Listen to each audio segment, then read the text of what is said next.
Well, I'm spending some time on the table saw today because it needs a couple of tweaks, and one of them is to get the outfeed table out of the way of the cross-cut miter tray so that it can go all the way through, take wood all the way through the blade.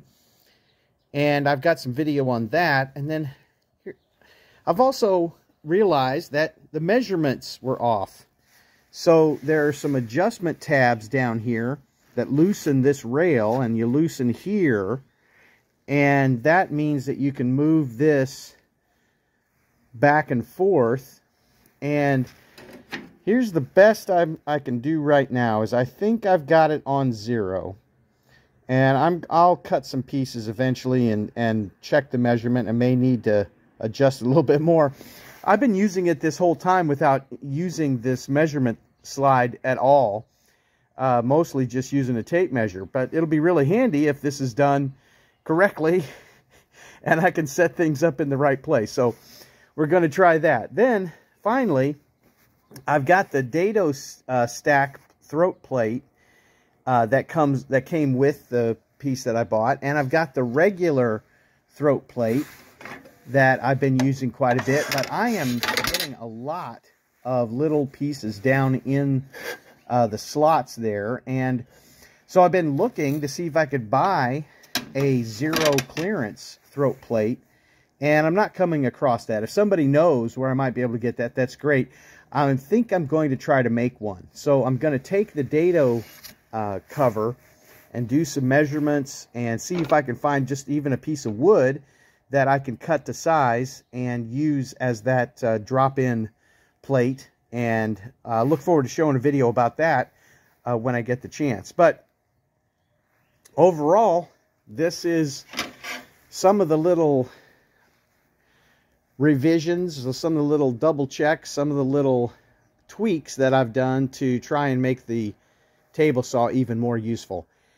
You know, since I bought this, I found out a lot of people have, you know, bad stuff to say about Ryobi. 731 Woodworks did some great reviews of some new battery-powered Ryobi tools and said, you know, that they're great. This thing is over 20 years old, and there's no question that it's better than my skills at this point, for sure. And I'm getting results that I'm extremely happy with, and I'm really glad. Found this on Craigslist. You never know about stuff like that, but found it on Craigslist from a good guy who had used it for a long time and seemingly kept it in good condition, and I've had to do very little at all. These little tweaks are just a few of the things, and I'm looking forward to using it a great deal more as we go forward. And we're going to get back into some colder weather, but I'm hoping to still spend some time in the workshop in spite of that.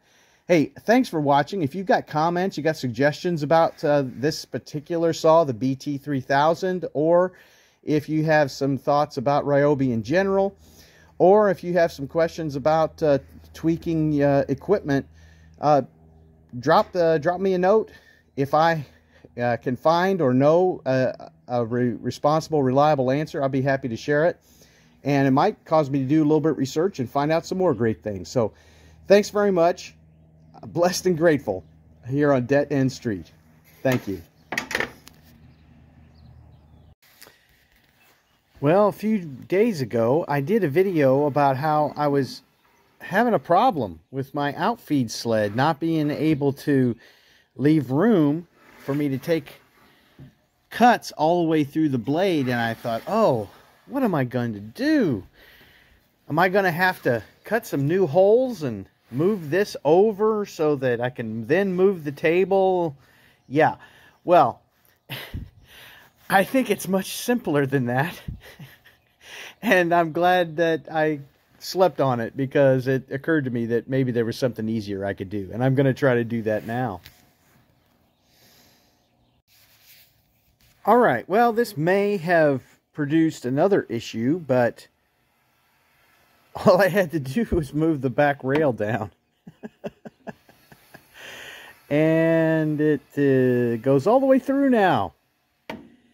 The one thing I noticed that might still be an issue is that this outside clip does not have a spot, and so this rail is a little bit short for this, but I'm going to try this for a while because I really want that to go all the way through, and I'll still have outfeed table on the saw itself. Just have to move stuff carefully when I get finished. All right, let's put the whole thing back together.